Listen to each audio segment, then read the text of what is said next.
would regularly and systematically sink into the subconscious mind and become habitual. He discovered that happiness is a habit.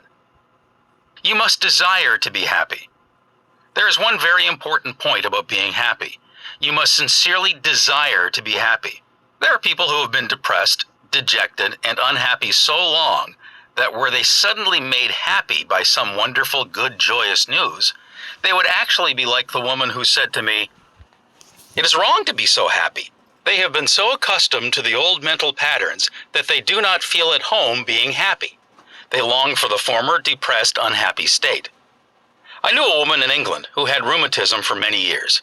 She would pat herself on the knee and say, "My rheumatism is bad today. I cannot go out. My rheumatism keeps me miserable."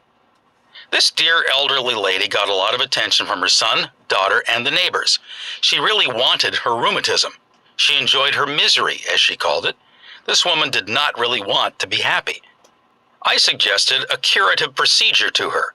I wrote down some biblical verses and told her that if she gave attention to these truths, her mental attitude would undoubtedly change and would result in her faith and confidence in being restored to health.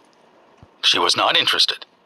There seems to be a peculiar mental morbid streak in many people, whereby they seem to enjoy being miserable and sad. Why choose unhappiness? Many people choose unhappiness by entertaining these ideas. Today is a black day, everything is going to go wrong. I'm not going to succeed. Everyone is against me. Business is bad and it is going to get worse. I'm always late. I never get the breaks. He can, but I can't.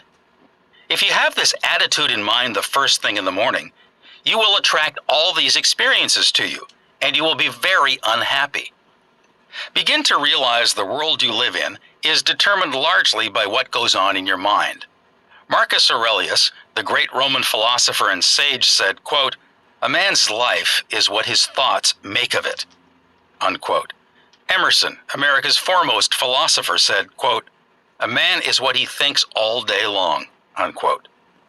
The thoughts you habitually entertain in your mind have the tendency to actualize themselves in physical conditions. Make certain you do not indulge in negative thoughts, defeatist thoughts, or unkind, depressing thoughts. Recall frequently to your mind that you can experience nothing outside your own mentality. If I had $1 million, I would be happy.